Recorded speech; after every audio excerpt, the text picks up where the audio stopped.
Bendito Dios, te damos gracias, Padre, en esta mañana por darnos la oportunidad, Señor, de estar reunidos delante de tu presencia, Señor. Nos reunimos para tu gloria, Señor, para conocerte, para poder entender más ampliamente lo que tú quieres mostrarnos, Señor. Sabemos que hay tantas cosas que tú deseas, Señor, que nosotros sepamos, Señor, que tú quieres expresarnos. Entendemos ahora, Señor, que tu palabra, Señor, es la guía para nuestra vida, que en ella vamos a encontrar eh, el quién eres tú en primer lugar, Señor, descubrir cuál es tu carácter, cuál es tu esencia, pero también vamos a descubrir, Señor, quiénes somos nosotros en ti y qué es lo que tú esperas también de cada uno de nosotros, Señor. Yo te ruego que pongas tus palabras a través de mí, Señor, que no sea yo hablando, sino que seas tu Espíritu Santo guiándonos a cada uno de los que estamos aquí reunidos. En el nombre de Cristo Jesús. Amén. Bueno, pues vamos a entrar en un tema que ya es parte doctrinal, que es el pecado original.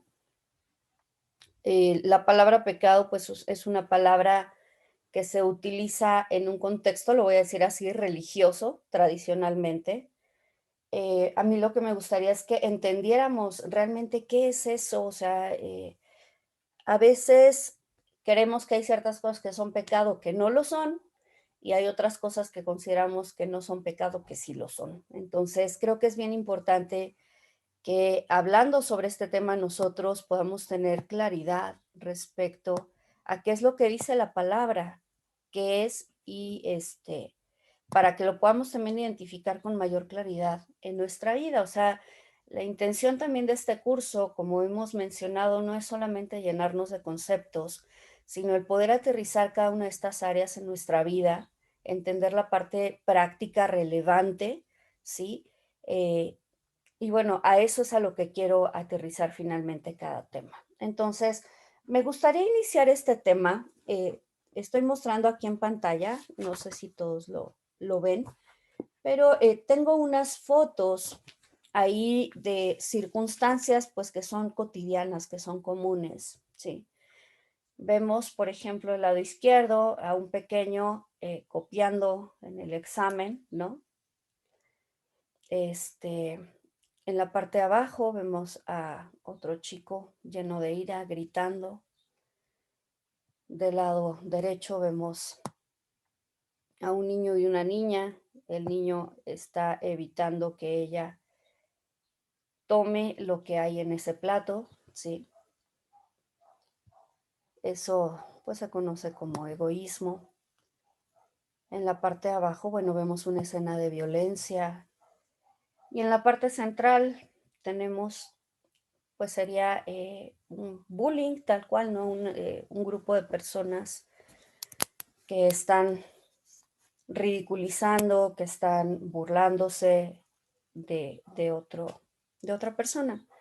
Y en este caso todos ellos pues son pequeños, son niños. Entonces quisiera empezar haciendo este planteamiento. Todo este tipo de actitudes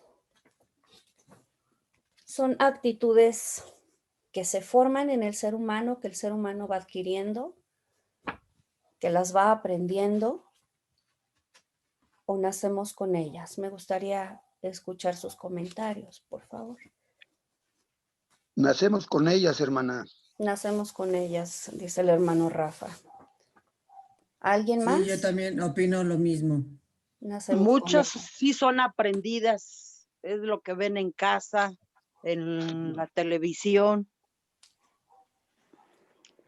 Ok, hay un componente de aprendizaje. A los niños los educamos para portarse bien, no para portarse mal. Ya lo traemos. Correcto, muy bien. Yo también que ya lo traemos y la familia a veces facilita que se exprese eso que traemos adentro, porque la misma familia lo manifiesta. Correcto. Ok. Hermana, ¿Sí? ya lo traemos y sí también, en parte sí ya lo trae uno, pero en parte también como dice la hermana Mari, son situaciones aprendidas, no corregidas a tiempo, y dejamos que esas situaciones vayan en aumento, y de niños son unas cosas y de jóvenes son otras más tremendas porque no las supimos corregir a tiempo a Ok, través de la palabra de Dios y enseñar, ¿verdad? Esas normas bíblicas desde niños, hermana. correcto. Entonces, efectivamente, aquí ha habido un gran debate en relación a todo esto, porque hay mucha gente, hay dos posturas y voy a hablar de ambas, ¿no? Hay mucha gente que cree que el ser humano es esencia bueno, ¿sí? Y que bueno, en un momento dado es condicionado como por la sociedad para tener estos aprendizajes negativos, ¿no? O sea, tal cual, o sea, nosotros somos buenos, traemos todo lo bueno por expresar, pero como vemos en la sociedad cosas malas, ¿sí? Entonces tendemos como a imitar también esas cosas malas, esa es una postura. Y de hecho es como la más aceptada, en la generalidad. La otra postura, que es la postura bíblica, es el hombre es en esencia malo y efectivamente debe ser corregido, ¿sí? Y vamos a entender qué quiere decir eso de debe ser corregido, de dónde viene esa corrección, ¿sí? Porque también algo que vemos es a mucha gente haciendo esfuerzos con la mejor intención para que sus hijos cambien, para ellos mismos, por ejemplo, dominar su ira, y son esfuerzos infructuosos porque, pues sí, pueden tener una buenísima intención y es, voy a poner un ejemplo, como un alcohólico o un drogadicto que ya tienen tantos y tantos años, ¿sí? En una adicción, que por buenas intenciones que tengan, eso no es suficiente para que puedan dejar algo, ¿sí? Ahora, estoy señalando esto solamente como un ejemplo de algo que podemos ver en el día a día, pero ¿cuántos de nosotros, incluso conociendo a Dios, tenemos problemas con la ira? O sea, tenemos, vamos a decirlo así, un carácter fuera de control, ¿sí? Y entonces en nuestra vida no reflejamos el temperamento de Cristo, la mansedumbre, por ejemplo, que es lo opuesto a la ira, ¿sí? ¿Cuántos de nosotros explotamos ante, pues no sé, una ofensa en agresión? A lo mejor no física, a lo mejor verbal. Y no nos damos cuenta de que las palabras muchas veces hieren más que los golpes. Entonces somos agresivos, violentos, gritamos, somos tramposos. Y entonces la pregunta es, ¿verdaderamente el hombre es esencialmente bueno? No, Lo que vamos a ver que efectivamente dice la palabra de Dios es que no. Y bueno, vamos a tratar de entender de dónde es que viene todo esto, ¿sí? ¿Cómo es que se ve manifestado? ¿Y cuáles son al final las consecuencias de todo ello, no? Porque también algo que nos ocurre con frecuencia es que cuando nosotros vemos las consecuencias del pecado, ya sea una escala micro, y voy a hablar de una escala micro como el centro que es nuestra familia, o en una escala macro, es decir, el mundo, a veces lo que hacemos es solemos culpar a Dios. Pues realmente es culpa de Dios lo que está ocurriendo en el mundo, es culpa de Dios lo que ocurre en mi vida, es culpa de Dios lo que ocurre con mi familia. Necesitamos tener mucha claridad en relación a esto, saber de dónde origina el problema, también para saber cómo es que resolvemos los problemas. Quizá lo que más nos afecta no es tanto lo macro, bueno, si hay guerras es algo que está fuera de mi control, si hay hambre y demás, eh, pero lo que sí me corresponde a mí resolver es lo que ocurre con mi vida y lo que ocurre en mi seno familiar. Pero para poder resolver, lo primero que tengo que hacer es entender. Y eso es lo que vamos a tratar de hacer con esta verdad, la verdad número 3, que es la verdad del pecado original. ¿Qué es el pecado original? ¿Eso qué significa? ¿Y por qué eso es importante en mi vida? ¿Por qué es significativo? ¿De acuerdo? Entonces, esta es una escena que yo creo que todos nosotros estamos, ¿cómo decirlo? Pues la ubicamos muy bien, ¿no? Estamos familiarizados con ella. Así es que yo quiero empezar a platicar un poco en relación a esto. Lo primero que necesitamos entender, ¿sí? Es que somos hechos a imagen de Dios, fuimos hechos a imagen de Dios. Dios formó al hombre, dice su palabra, del polvo de la tierra, ¿sí? A diferencia del resto de la creación, donde Él únicamente habló y las cosas fueron ocurriendo, fueron creándose, ¿sí? Él decide hacer al hombre de una manera diferente, que involucraba que Él tomara ese barro, tomara ese polvo, ¿sí? Y lo modelara, lo formara, para hacer esta criatura distinta del resto de todo lo que ha creado en la tierra, en el universo, ¿sí? Y la palabra de Dios dice, si me acompañan, el libro de Génesis es un libro maravilloso porque la verdad es que ahí nos permite entender muchísimo, ¿no? Acerca no solo de nosotros, sino de lo que hay a nuestro alrededor. Génesis 1:26, un versículo muy conocido, vamos a tratar de escudriñarlo. Entonces dijo Dios, hagamos al hombre a nuestra imagen, conforme a nuestra semejanza, y tenga potestad sobre los peces del mar, las aves de los cielos y las bestias, sobre toda la tierra y sobre todo animal que se arrastra sobre la tierra. Y creó Dios al hombre a su imagen, a imagen de Dios lo creó, varón y hembra los creó. ¿Sí? Entonces vemos que lo primero que hace Dios es generar como una reunión, ¿sí? Está hablando, vamos a decir consigo mismo, pero consigo mismo en plural. Y esto lo vamos a ver en su momento, pero está relacionado con esta verdad también que creemos acerca de Dios. Es uno, pero es un Dios en 3 personas, ¿sí? Un misterio, dice la palabra. Entonces, Él está hablando consigo mismo y diciendo, hagamos al hombre, pero el hombre tiene la particularidad de ser hecho conforme a la imagen y semejanza de Dios, ¿sí?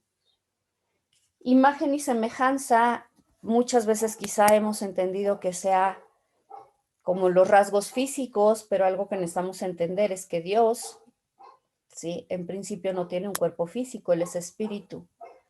Por tanto, cuando nosotros somos hechos a su imagen y semejanza, lo que quiere decir es que nosotros fuimos creados con la misma esencia de Dios en nuestra vida, ¿sí? Con sus cualidades. Por eso les he explicado también que así como todos los mandamientos de Dios surgen de su propia naturaleza, que Él es amor, que Él es justicia, que Él es pureza, que Él es verdad, y de ahí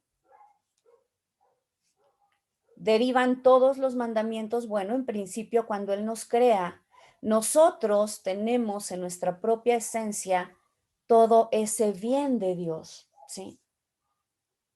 Pero hay una característica que el día de hoy vamos a entender, ¿sí? Porque entonces de pronto como que no nos cheque el audio con el video, porque si nosotros fuimos creados a imagen de Dios, que es esta pregunta que están viendo en pantalla, ¿cómo puede la raza humana que fue creada a la imagen de Dios, quien es perfecto, ser tan centrada en sí misma desde su nacimiento? O sea, el por qué las imágenes que puse es de niños es porque efectivamente no se trata de cuestiones aprendidas. Si en un momento dado, eso que traemos va siendo reforzado, voy a decir, por lo que nosotros vemos, en primer lugar, en nuestra casa, posteriormente, pues con la gente que convivimos, sean amigos, sea la escuela, sea el trabajo, sí. Pero algo que les quiero decir es que la fuente más importante de aprendizaje de una persona es su familia, su entorno familiar. Sí. Y el hecho de que muchas veces digamos que somos cristianos no quiere decir que nos comportamos como tales. Y también esto es muy importante que lo entendamos, porque cuando nosotros decimos soy cristiano, pero mi comportamiento indica lo opuesto, el mensaje que yo le estoy mandando a los niños de mi casa, ¿sí? Pues es que el cristianismo no funciona, que el cristianismo implica hipocresía, o sea, yo puedo decir que amo a Dios, pero puedo vivir como se me dé la gana. Entonces, cuando empieza a haber esa discrepancia entre lo que digo y lo que hago, les puedo asegurar que esa es una vacuna segura para que el niño no quiera conocer ni acercarse a Dios. Entonces, esto es bien, bien importante y necesitamos entenderlo, ¿de acuerdo? Vamos a avanzar entonces cómo es que el ser humano llega a este estado de maldad si fue creado a imagen de Dios. Entonces, eso es lo que vamos a ver en primer lugar. Entonces, lo primero que quiero es hacerles una paráfrasis acerca también de esta historia que es tan conocida por todos nosotros, pero quiero que me vayan siguiendo, ¿sí? Vamos a imaginar que estamos pasando un día con el primer hombre y la primer mujer de la tierra, cuando recién fueron creados y que están en una perfecta relación con Dios. Al amanecer, Adán y Eva se despiertan refrescados, alegres, sin tener rasgos de ningún mal humor. Se besan, se abrazan y luego se marchan a trabajar en el jardín. Ellos tenían cada uno sus actividades específicas que debían desarrollar. Aunque diligentemente se aplican a todas las tareas, no se cansan, no se fastidian, no es pesado el trabajo. Parecen encontrar un gozo inmenso en arreglar y en moldear su propiedad, darles de comer y guiar a las criaturas que les rodean. Cuando sienten hambre, simplemente se detienen y comen de la abundante comida que crece a su alrededor. Solamente basta con estirar su mano para tomar el fruto que se les antoje, una manzana, un mango, no sé, una papaya. Sí. Sacian su sed en arroyos cristalinos. Cuando se acerca el fin del día, dejan su trabajo, se zambullen en un lago transparente y nadan por media hora. Luego se secan al aire, correteándose el uno al otro a través de los frescos bosques que no tienen ni trazas de malas hierbas, ni abrojos, ni plantas venenosas. Eso no existía. Al llegar a su morada campestre, cubierta de flores, se sientan a tomar agua fresca de coco en una concha mientras esperan con ansias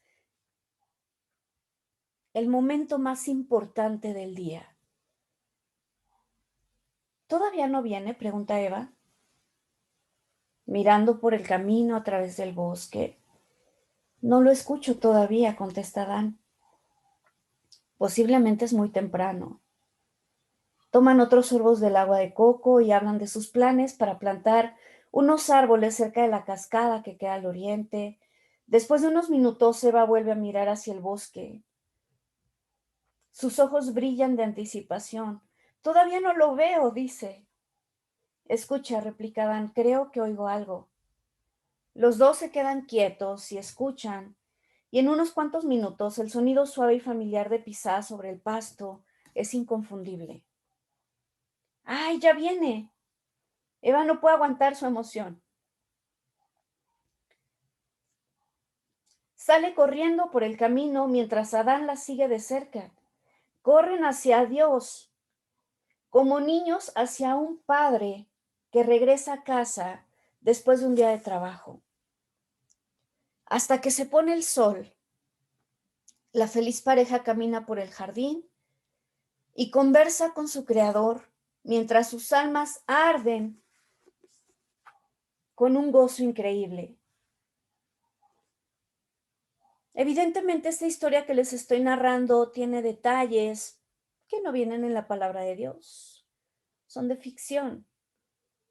Pero muy probablemente esta es la forma en la cual ellos vivían y en la cual ellos se relacionaban con Dios. Sí. Seguramente ellos anhelaban la presencia de Dios con toda la anticipación y todo el deseo de ver un ser querido. Dios los amaba y se deleitaba en ellos. Y el hombre y la mujer amaban a Dios y se amaban el uno al otro. Los dos se habían unido a un círculo de relación de Dios y juntos experimentaban la bondad indescriptible de Él. Sentían el gozo de darse libremente el uno al otro. Experimentaron la seguridad de ser aceptados sin condiciones. Se sentían valorados por el todo suficiente Dios que quería pasar tiempo con ellos. La alabanza y aprecio que Dios les había dado por su excelente trabajo al cuidar del jardín los hacía sentir importantes.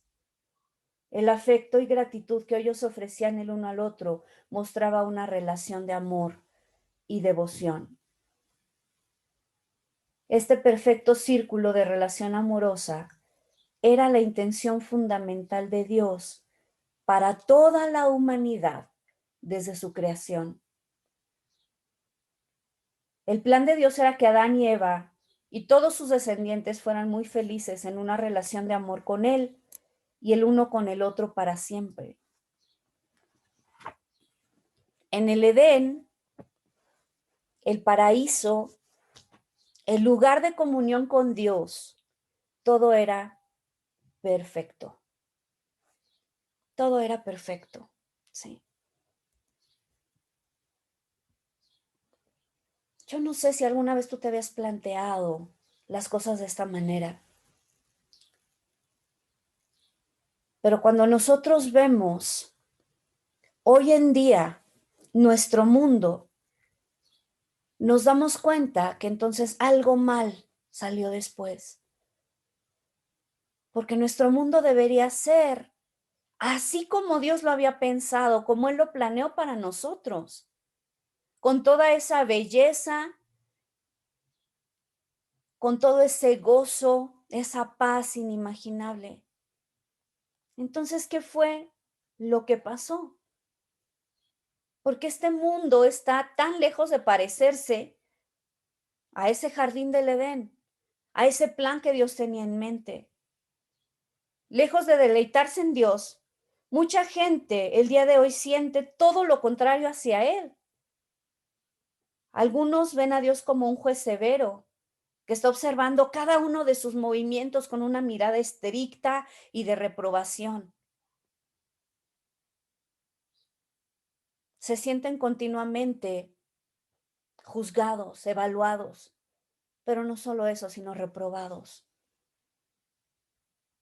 Algunos piensan que la idea de la existencia de Dios está tan lejos de ser cierta que ni siquiera creen que sea posible que exista.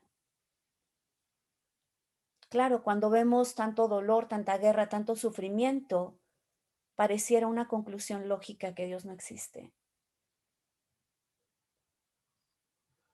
Creo que a veces más que enojarnos en contra de la gente que no cree en Dios, de los ateos, debiéramos sentir profunda compasión por ellos, porque parecieran tener razón a la luz de todas las cosas que nosotros vemos en el mundo. Parece que ciertamente hemos dejado fuera a Dios de nuestro mundo. Y hay quienes, como hemos visto, creen que aunque si Dios existiera, está tan lejano y que no le importamos para nada. Está por allá en el cielo, lejos, seguramente con asuntos más importantes que atender, dejándonos solos a nosotros luchar con los problemas que parecen no tener solución en un mundo lleno de maldad. ¿Cuántas veces, incluso nosotros como cristianos, nos hemos sentido abandonados? Podemos pensar, es que sí, yo sé que Dios existe, sé que está ahí, pero no me oye, no me escucha, o si me escucha no me contesta, no le importo. Tiene cosas más importantes que resolver.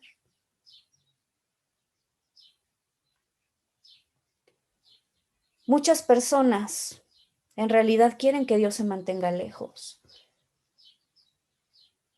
De hecho, también esta es una motivación muy común para el ateísmo. Autores importantes, por ejemplo, como Aldous Huxley, que es un ateo, ¿sí?, explica que él y sus amigos ateos deseaban un mundo sin el significado que Dios le pudiera dar, porque tal mundo les daba la libertad de cierta clase de sistema moral. Ellos objetaban la moral porque interfería con su libertad sexual sobre todo. Y una de las razones por las cuales mucha gente rechaza a Dios es justamente porque no están dispuestos a aceptar la moralidad de Dios. Ahora, si hablamos desde un punto de vista práctico, la mayoría de los jóvenes creen que Dios es algo así como una combinación de un mayordomo divino, es decir, alguien a quien yo le digo que haga una cosa y que haga la otra y él lo tiene que hacer para mí, y un terapista cósmico, alguien que siempre está dispuesto a venir, que toma el problema que surge y ayuda profesionalmente a su gente a sentirse bien acerca de sí mismos, pero que no participa personalmente en el proceso. ¿Cuántas veces nos hemos acostumbrado nosotros a buscar a Dios solamente cuando estamos en problemas? Pero cuando la vida va bien, cuando siento que soy feliz, cuando estoy tomando decisiones que sé que no le agradan a Dios, no me interesa consultarlo. Mejor que se mantenga lejos.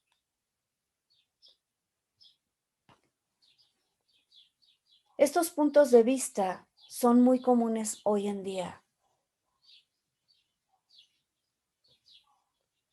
Pero no solo eso, sino que son totalmente opuestos a como lo veían Adán y Eva en el libro de Génesis. Ellos veían a Dios como un ser que les amaba entrañablemente y se gozaba en su relación íntima y cercana con Él. ¿Cómo fue entonces que nosotros los seres humanos nos apartamos de la intimidad con Dios en un mundo perfecto hasta el punto que el día de hoy es un mundo desastroso y totalmente ajeno a Él? ¿Cómo pudo ocurrir? ¿Se lo han preguntado? Tenemos ciertos aprendizajes teológicos. Simplemente aprendemos a describir o a repetir algunas cosas que nos dicen, pero realmente se han puesto a pensar ¿Cómo fue que todo esto, que era un plan tan maravilloso en la mente del Creador, se distorsionó de tal manera que hoy estamos en un mundo caótico, donde cada ser humano se preocupa en primer lugar por sí mismo, donde estamos yendo cada vez más hacia el individualismo, el egocentrismo? Mientras tú estés bien, lo demás no importa. Eso es lo que repetimos constantemente. Tú lucha por tus sueños. No importa lo que tengas que hacer para alcanzarlos. Este es un mundo centrado totalmente en nosotros.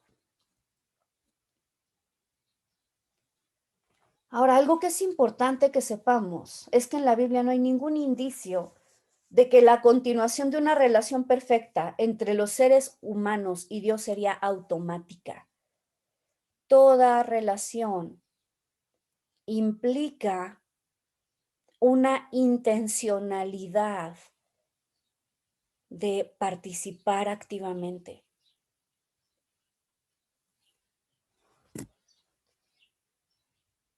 La relación estaba basada en un amor auténtico, ¿sí? Y les voy a hablar acerca del amor y de cómo el amor está relacionado con el pecado, ¿sí? El amor auténtico se expresa a través de la libertad. Cuando Dios crea al ser humano a su imagen y semejanza, pone en este ser humano una característica que él mismo tenía, que es la libertad. Y a pesar de ser un regalo tan maravilloso, llevaba implícito en sí mismo el enorme riesgo de que el ser humano podía decidir aceptar el amor de Dios o rechazarlo.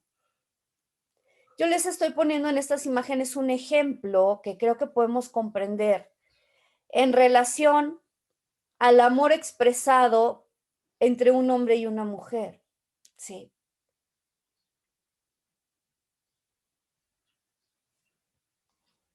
Y nosotros podemos entender que cuando dos personas se comprometen en matrimonio, deben hacerlo en completa libertad.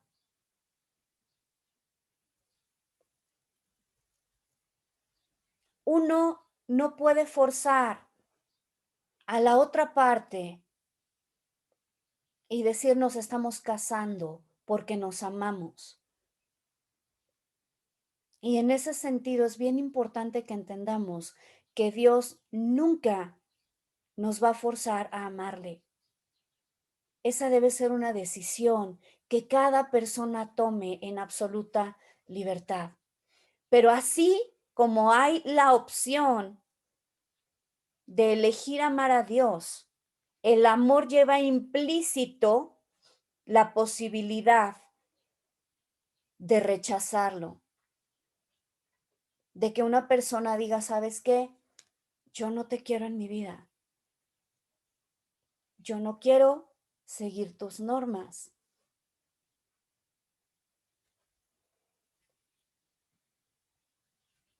Hemos escuchado acerca del libre albedrío, pero no hemos entendido probablemente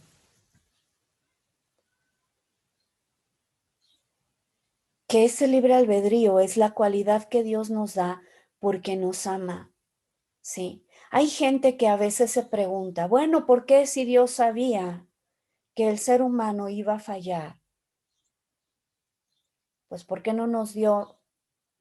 ¿Por qué no fue Él quien tomó las decisiones en nuestro lugar? Y la respuesta es porque Él nos ama. Dios no creó un ejército de robots que a todo lo que Él dijera contestaran que sí.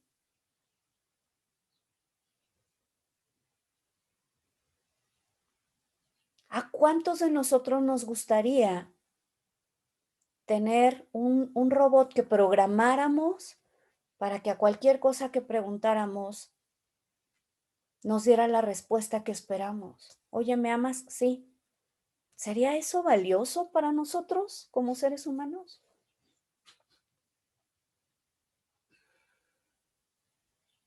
La belleza del amor es saber que hay alguien que a pesar de que te conoce con tus virtudes y con tus defectos, te elige tener una relación contigo, no porque seas perfecto, no porque espere que nunca va a haber fallas, sino simplemente porque toma la decisión de permanecer contigo porque te ama. Sí.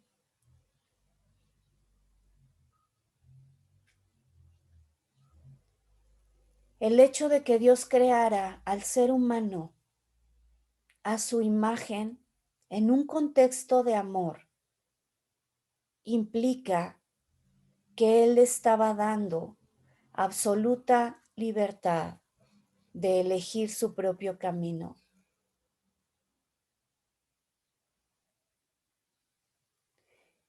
Y algo que también vamos a entender el día de hoy es que siguiendo esa misma línea de pensamiento, para que el hombre realmente tuviera la posibilidad de elegir, eso implica que tenía que haber más de un camino, ¿sí?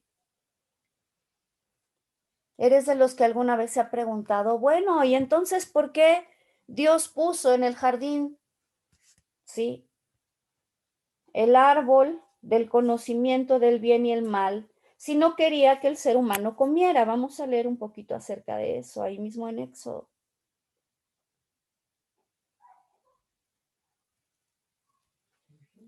El verso 15 del capítulo 2, perdón, Génesis, les dije Éxodo, ¿verdad? Perdón. Génesis dice, tomó pues Jehová Dios al hombre y lo puso en el huerto de Edén para que lo labrara y lo cuidara. Y mandó Jehová Dios al hombre diciendo, de todo árbol del huerto podrás comer, pero del árbol del conocimiento del bien y del mal no comerás, porque el día que de él comas ciertamente morirás. Ok.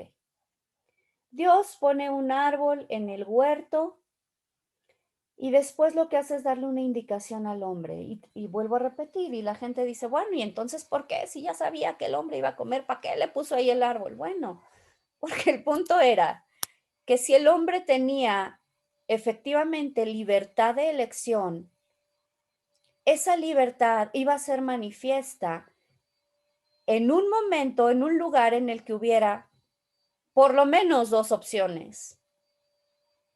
¿Sí? Ahora, ¿qué ocurre? Y aquí es bien importante que entendamos, ¿sí? Tenemos a Dios Padre en comunión con sus hijos, en un ambiente de absoluta seguridad que es el jardín del Edén. Que dicho sea de paso, el jardín del Edén es un lugar de eternidad. El jardín del Edén no es algo que Dios hizo aquí en la tierra. La palabra de Dios habla de que el jardín del Edén es el lugar en el que está la misma presencia de Dios en la eternidad.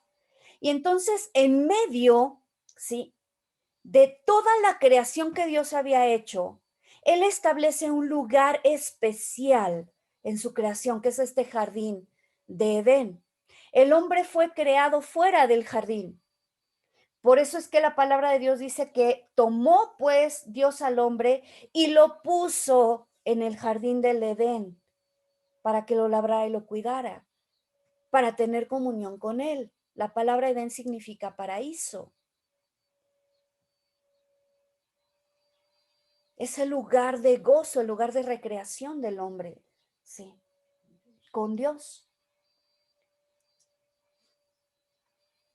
Y Dios lo que está haciendo ahí es establecer límites, como cualquier padre que está instruyendo a su hijo pone límites, ¿sí? Entonces vemos a un padre Por ejemplo, diciéndole a su hijo, ¿sabes qué? No pongas tu mano en el fuego porque si la pones te vas a quemar. Yo les quiero preguntar, cuando el padre está haciendo esa advertencia a su hijo, ¿está deseando que su hijo se queme? No, No, No, es una advertencia. El padre de antemano sabe lo que puede ocurrir si su hijo supera los límites. Por lo tanto, lo que él hace en amor es advertirle y decirle, no hagas esto porque si tú lo haces, la consecuencia va a ser esta. Y dicho sea de paso, esa es la manera adecuada de instruir. Damos una instrucción y advertimos acerca de la consecuencia de desobedecer esa instrucción.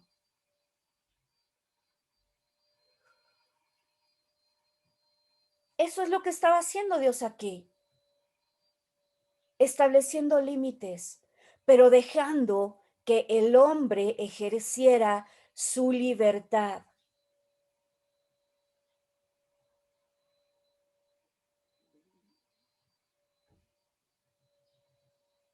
¿Sí me siguen? El hombre está pues en una circunstancia de una relación plena con Dios, rodeado de un jardín en el que encuentra absolutamente todo lo que necesita.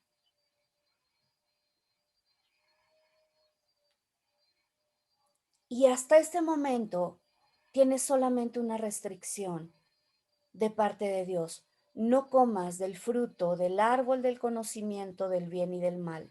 En otras palabras, lo que Dios le estaba diciendo es, yo soy quien establece lo que es bueno y malo. No lo hagas por ti mismo, ¿sí? El árbol del bien y del mal es un símbolo de la independencia, supuesta independencia del hombre para determinar lo que es bueno y malo. Sí. Sin embargo, y como todos sabemos, el hombre toma una decisión.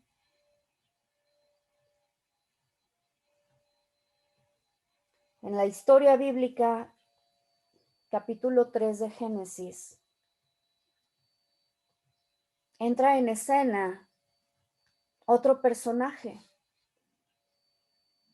la serpiente.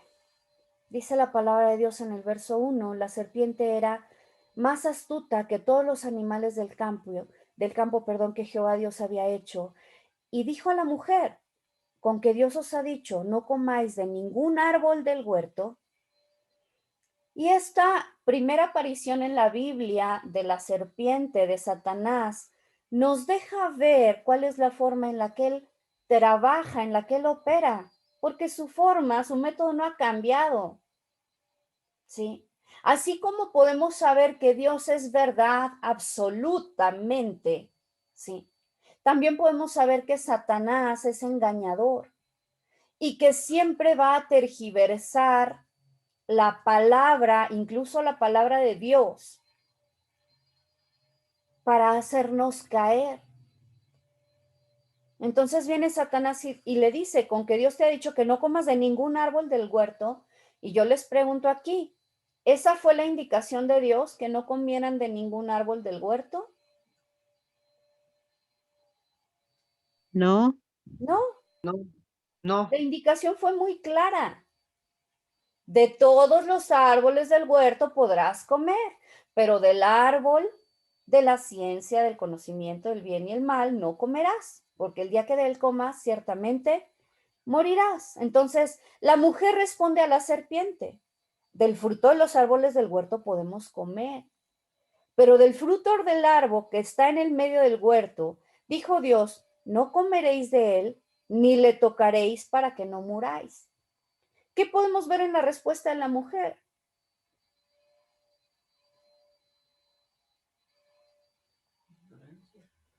Mentiras. Que ella misma No, sí,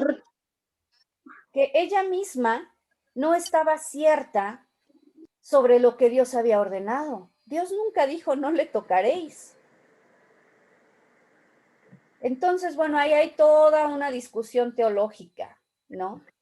Respecto a que muy probablemente la mujer no había sido instruida correctamente, porque la indicación que da Dios la da únicamente al hombre, y después de que le da esa indicación, es creada la mujer. ¿Sí? La palabra de Dios dice también, hablando San Pablo, que la mujer fue engañada. No así el hombre. Primera de Timoteo 2:14.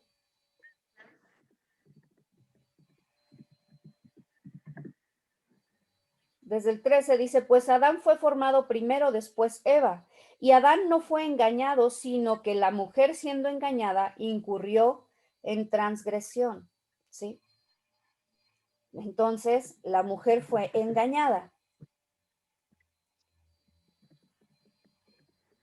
Vamos a regresar a Génesis 3. Perdón, ¿Timoteo qué? Denos ¿Cuál fue? ¿Timoteo 2, 2:14. 13? ¿Perdón? 13 y 14. Ah, ok, gracias. No, ¿de qué?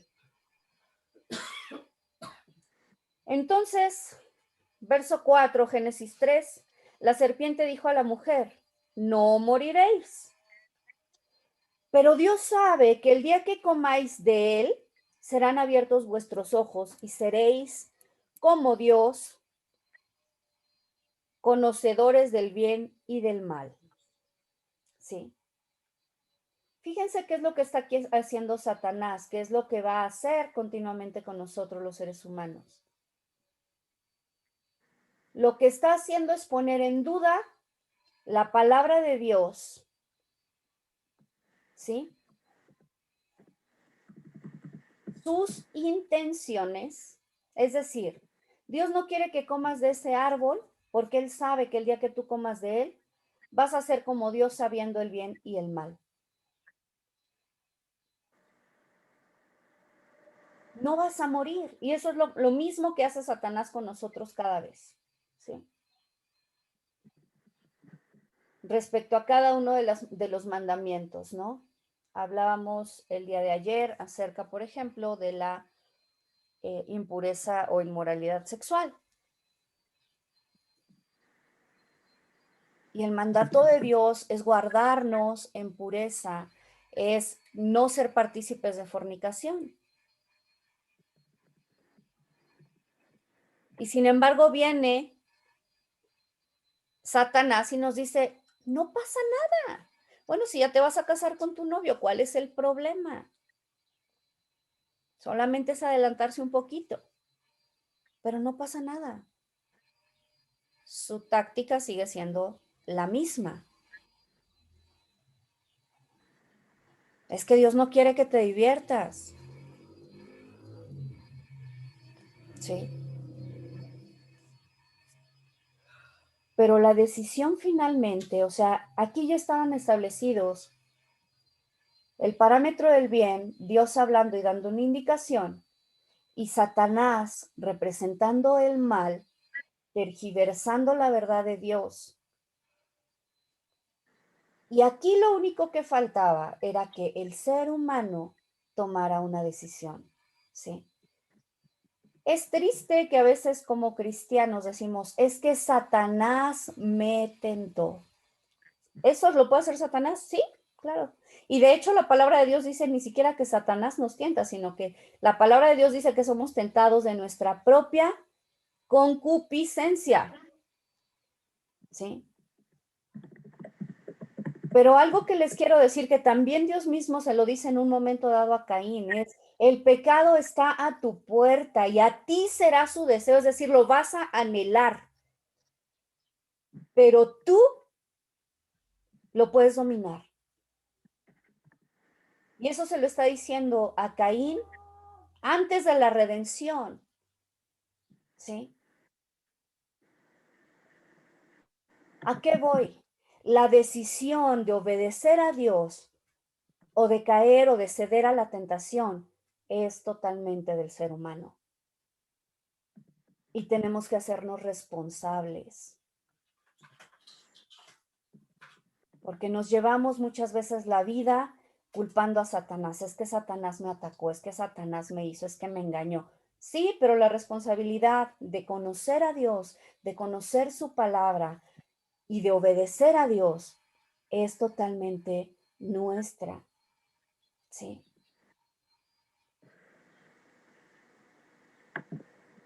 Voy a cerrar con esto, verso 6. Al ver la mujer que el árbol era bueno para comer, la mujer que hizo, vio, agradable a los ojos y deseable para alcanzar sabiduría, tomó de su fruto y comió y dio también a su marido, el cual comió igual que ella.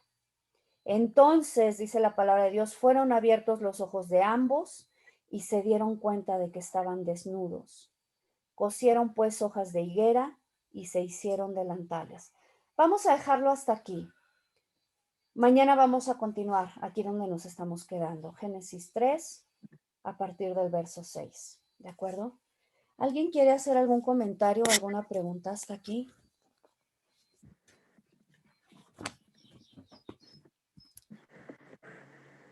¿No? Muy bien, pues vamos.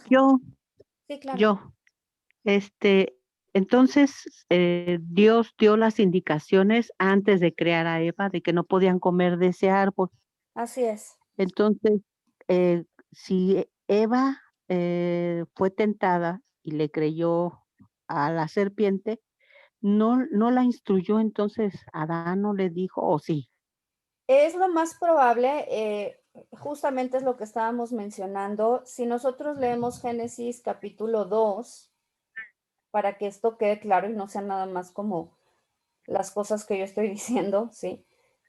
Después de que vimos que Dios tomó al hombre y le dio la indicación, el verso 18, justo después de que le está diciendo de todo árbol del huerto podrás comer, pero del árbol del conocimiento del bien y del mal no comerás, porque el día que de él comas ciertamente morirás. Verso 18 dice, después dijo Jehová Dios, no es bueno que el hombre esté solo, le haré ayuda idónea para él. Jehová Dios formó pues de la tierra toda bestia del campo y toda ave de los cielos y los trajo a Adán para que viera cómo los sabía llamar y el nombre que Adán dio a los seres vivientes, ese es su nombre. Me voy a saltar, verso 21. Entonces Jehová Dios hizo caer un sueño profundo sobre Adán y mientras éste dormía tomó una de sus costillas y cerró la carne en su lugar. ¿Sí? De la costilla que Jehová Dios tomó del hombre hizo la mujer y la trajo al hombre. Entonces aquí lo que estamos viendo es que la mujer fue creada después de que Dios dio la indicación. La responsabilidad de instruir a su esposa era de Adán. Pero nosotros podemos ver que algo falló, dado que cuando la serpiente viene a tentar a Eva, ella, la respuesta que da no es del todo correcta en términos de lo que nosotros vemos que dice la palabra de Dios.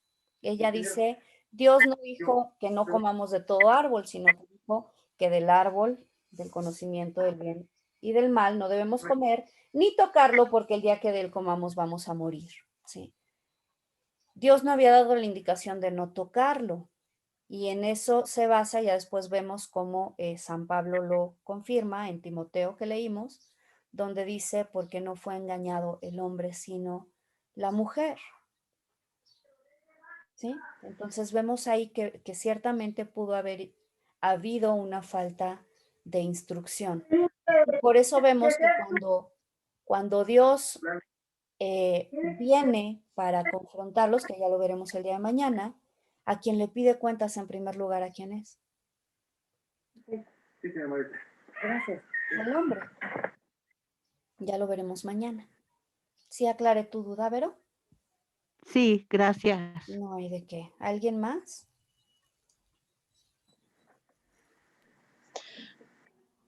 todo estuvo muy ilustrativo.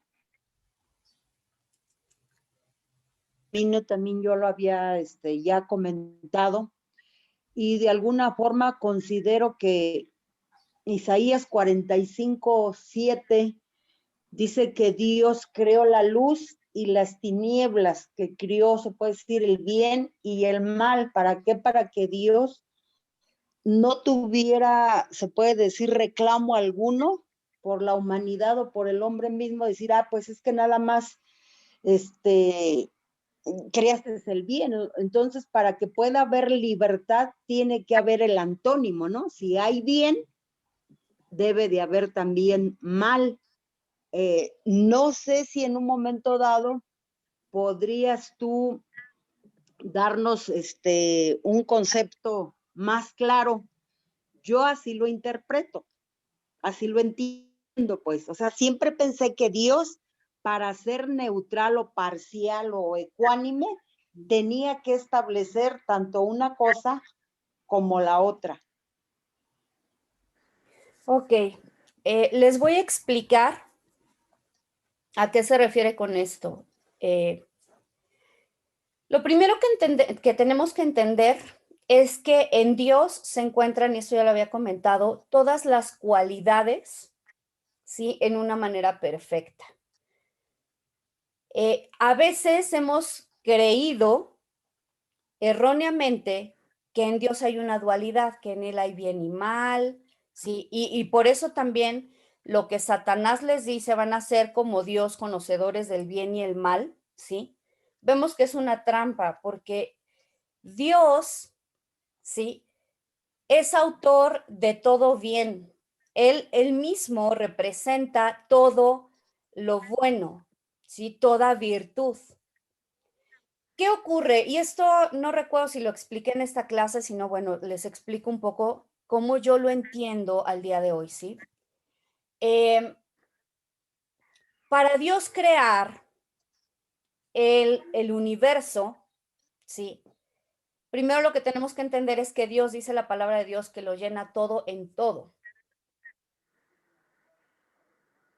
Él tuvo que como que sustraerse, que hacer como un espacio donde no hubiera él para poder crear algo distinto. ¿Sí me explico? Y el ejemplo más claro al respecto es justo esto que dice Isaías 45:7.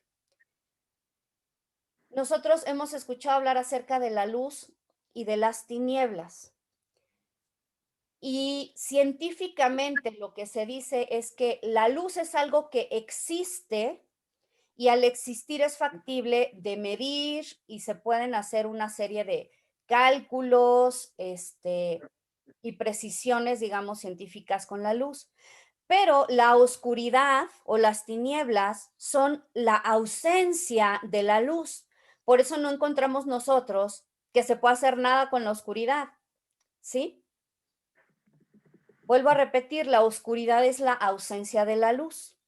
De la misma manera, lo que podemos aseverar es que siendo Dios la representación de todo lo bueno, de toda virtud, la maldad es la ausencia de Dios. Y esto es diferente a decir que en Dios se encuentra una dualidad de bien y de mal, porque eso no es así. En Dios se encuentra todo bien. La palabra de Dios dice que Él es luz y no hay tinieblas en Él, ¿sí? Entonces, vuelvo a repetir, Él para poder crear el universo tuvo que abstraerse, vamos a decirlo así, dejar como un espacio vacío en el cual Él pudiera crear algo que fuera distinto de Él. Y en ese vacío es donde se da la posibilidad del mal. ¿Sí me explico? No sé si estoy clara en esto. Algunos estudiosos judíos lo representan de esta manera y creo que esto nos va a ayudar a tenerlo un poco más claro. Cuando una mujer se embaraza, ella dentro de sí misma tiene un espacio, ¿sí? Que es el vientre, la matriz, donde se desarrolla un ser humano que es totalmente diferente a ella, dependiente en un momento dado, en el principio, pero que al momento de nacer se convierte en un ser humano independiente, ¿sí? Entonces, Dios crea dentro de la mujer como ese espacio en el cual ella pueda crear. La palabra de Dios dice que los seres humanos son copartícipes de Dios en la creación y se refiere a esto. Entonces vamos a imaginar que Dios para hacer la creación es como si hubiera formado esta especie de vientre, ¿sí? De matriz en la cual Él creó el universo, un espacio en el cual él se tuvo que abstener de sí mismo para crear algo diferente de él. No sé si con esto queda claro. Este concepto no es tan sencillo. Sí, sí, sí está clara. Bueno, para mí sí. Entonces, así es que nosotros podemos decir que en Dios no hay maldad, sí, pero cuando sale Dios de la escena, es más, nosotros lo podemos ver en el mundo, en nuestra vida, en el momento que decidimos sacar a Dios de nuestra vida, sí, pues somos objetos o sujetos de toda maldad, ¿sí? Nos llenamos de tinieblas. Solamente donde está la presencia de Dios, donde está su luz, es que puede haber bondad. Y eso también es bien importante que lo entendamos, porque mucha gente, vuelvo a insistir, trata por sus propios medios, ¿sí? De corregir ese mal en sí mismo, en su familia, en el mundo. Y eso es imposible. Sin Dios no es posible, ¿de acuerdo? No sé si quedó claro, si alguien más quiere comentar o tenga alguna duda al respecto. A mí me gustó mucho el concepto que dabas del amor. El día domingo yo predicaba acerca de combinación perfecta que Dios nos dio y hablaba acerca del amor. Ese es el amor incondicional, ¿no? Es ese amor que Dios tiene para la humanidad. Y en un momento dado, esto de la libertad que el hombre tiene para decidir por sí mismo qué camino seguir, pues también se dio en la creación con los querubines, ¿no? Con los ángeles. También ellos tenían el poder de elegir. O sea, desde antes de la existencia del hombre ya había el mal, el orgullo y la soberbia, o sea, se alojaron en el querubín protector, ¿no? En Satanás. Así es. Por eso fue arrojado. O sea, ¿por qué? Porque la luz disipa las tinieblas. Entonces, de la misma manera que operó en esa creación y los ángeles caídos, de igual forma opera hoy en día en la raza humana, o sea, está el poder de elegir. Efectivamente. Así es, Dios nos da la posibilidad de elegir, aunque en nuestra elección, pues podemos optar por seguirlo a Él y amarlo a Él, o podemos optar por no seguirlo, por darle la espalda y tomar nuestras propias decisiones. Así es. Leslie, yo no entendí muy bien eso de que dejó Dios al crear el universo, Dios creó un espacio, Sí, también como en la mujer, que creó sí, ese espacio en la matriz para crear, bueno, para que se formaran los bebés. ujú, También creó un espacio en el universo, sí. ¿sí? Sí, la Ah, ok. palabra de Dios dice que Él lo llena todo en todo. Dios es inmensamente grande, Él ocupa todo, Ajá, ¿sí? Pero para poder crear Él algo que fuera distinto de Él mismo, Él tuvo que ajá. sustraerse, dejar un espacio, vamos a llamarle así, un espacio vacío en el cual poder crear el universo, un espacio donde Él no estuviera, ¿sí? Ah, ya, ya, ya, ya. Sí, gracias. No hay de qué.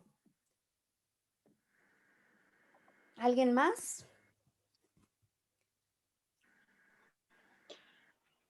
que esta historia continuará. No nos perdamos el próximo capítulo en el mismo canal y a la misma hora. Gracias, Pastora Mari. Vamos a orar. Señor y Dios, te damos gracias en esta mañana por tu presencia, Señor, en medio nuestro. Gracias por instruirnos, gracias por darnos tu palabra, Señor, por enseñarnos con cuánto amor tú nos creaste, Señor. Te damos gracias, Señor, por darnos tus cualidades, Señor, por darnos la libertad de poder elegirte cada día, Señor. En esa libertad nosotros queremos también honrarte, Señor. Queremos decirte que te elegimos a ti, que queremos estar contigo en tu presencia, que queremos honrarte con nuestra vida, que queremos agradarte, Señor, en cada paso que demos, en cada decisión que tomemos, Padre. Bendecimos tu nombre, Espíritu Santo, y te damos gracias porque tú eres quien nos da la fuerza, Señor, para cada día levantarnos y seguir. Bendito eres por siempre. Amén y amén.